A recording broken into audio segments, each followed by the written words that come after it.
ವಸ್ತುಸ್ಥಿತಿಯನ್ನ ಸರಿಯಾಗಿ ಕೊಟ್ಟಿಲ್ಲ. ಇವತ್ತು ನಾನು ರಿಪಬ್ಲಿಕ್ ಚಾನೆಲ್ಗೆ ಧನ್ಯವಾದ ಹೇಳ್ತೀನಿ. ಇವತ್ತು ನೀವು ವಸ್ತುಸ್ಥಿತಿನ ಏನೋ ರಿಯಾಲಿಟಿ ಚೆಕ್ ಮಾಡಿದ್ರೆ ಖಂಡಿತ ಅದು ನಿಜಕ್ಕೂ ಒಳ್ಳೆ ವಿಷಯ, ಅದು ಅಪ್ರಿಶಿಯೇಟ್ ಮಾಡೋಣ. ಆದ್ರೆ ನಾನಿವತ್ತು ಹೇಳ್ತಿರೋದಿಲ್ಲ, ಅನುಪಾತದ ಅಡಿಯಲ್ಲಿ ಅವರು ಆದೇಶ ಮಾಡಿದ್ರೆ ಕರ್ನಾಟಕದ ಪರಿಸ್ಥಿತಿ ಕುಡಿಯಕ್ಕೆ ನೀರು ಬರ ನೋಡಿ, ಕರ್ನಾಟಕದಲ್ಲಿ ಬರ ಇದೆ. ಈ ಕಡೆಯಿಂದ ಜಾನುವಾರುಗಳಿಗೆ ಮೇವಿಲ್ಲ, ಈ ಕಡೆಯಿಂದ ಜಾನುವಾರುಗಳಿಗೆ ಪರಿಹಾರವನ್ನು ಕೊಟ್ಟಿಲ್ಲ, ಈ ಕಡೆಯಿಂದ ರೈತರ ಬಗ್ಗೆ ಕಾಳಜಿನೇ ಇಲ್ಲ. ಇಲ್ಲಿ 1200 ಕೋಟಿ ಬರ ಏನು ಪರಿಹಾರ ಕೊಡ್ಬೇಕಾಗಿತ್ತು, ಬೆಂಬಲ ಬೆಲೆ ಕೊಡ್ಬೇಕಾಗಿತ್ತು, ಅದು ಇಲ್ಲ. ಜಾನುವಾರುಗಳ ಪರಿಹಾರ 62 ಕೋಟಿ ಕೊಡ್ಬೇಕಾಗಿತ್ತು, ಅದು ಇಲ್ಲ.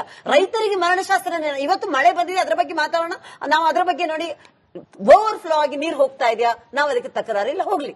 ನಾವು ಬಿಡುವ ಕತೆ ಬೇಡ, ಯಾಕಂದ್ರೆ ನಾವು ಸಂಗ್ರಹಣೆ ಮಾಡ್ಲೇಬೇಕು, ನೀರು ಬೇಕೇ ಬೇಕು. ಕಾವೇರಿ ನಮ್ಮ ಹಕ್ಕು. ನಾವು ನಿನ್ನೆ ಮೊನ್ನೆ ಏನ್ ಹೇಳ್ತಾ ಇದೀವಿ, ಒಂದು ತೊಟ್ಟು ನೀರು ಬಿಡಬೇಡಿ ಅಂತ ಹೇಳ್ತೇವೆ. ಹೌದು, ಪ್ರಕೃತಿ ನೀರು ಮಳೆ ಬಂದಿದೆ, ಓವರ್ಫ್ಲೋ ಆಗ್ಲಿ, ಅದ್ರ ಬಗ್ಗೆ ನಾವು ತಕರಾರಿಲ್ಲ. ಇವತ್ತು ನೀವು ಅನುಪಾತದ ಅಡಿಯಲ್ಲಿ ನಮ್ಮ ತಜ್ಞರು ತಿಮ್ಮೇಗೌಡರು ಹೇಳಿದ್ರು, ಯಾವ ತರ ಅದು ಅನುಪಾತದ ಅಡಿಯಲ್ಲಿ ಅಂತ ಹೇಳಿದ್ರೆ ಅರ್ಥ ಆಯ್ತು ಸರ್, ಅರ್ಥ ಆಯ್ತು. ಆ ತರ ಇದ್ದಾಗ ಇಲ್ಲಿ ನಾವು ಎಷ್ಟು 29 TMC ನೀರು ಬೆಂಗಳೂರಿಗೆ ಬೇಕು ಕುಡಿಯಕ್ಕೆ ಅಂದಾಗ, ಟೋಟಲ್ 40 TMC ನೀರು ಬೆಂಗಳೂರು ಮಂಡ್ಯ ಕುಡಿಯಕ್ಕೆ ನೀರು ಬೇಕು. ನಮ್ಮ ಹತ್ರ ಇರುವಾಗ KRS ಅಲ್ಲಿ ಇದ್ದದ್ದು ಕೇವಲ 17 TMC ನೀರು ನಿನ್ನೆ ಮೊನ್ನೆ ತನಕ.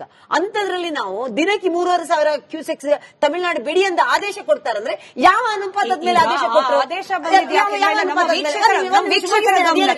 ನಿಮ್ಗೆ ಕಾಂತಿ ಶಕ್ತಿ ಮೇಡಮ್ ಅವ್ರು ಮುಗಿಸ್ಲಿ. ಸ್ವಾತಿ ಅವರೇ, ನೀವು ಕೌಂಟರ್ ಮಾಡಿರಂತೆ ಇದು ಹೆಚ್ಚುವರಿಯಾಗಿ ನೀರು ಬಿಡಿ ಅನ್ನೋ ಆದೇಶ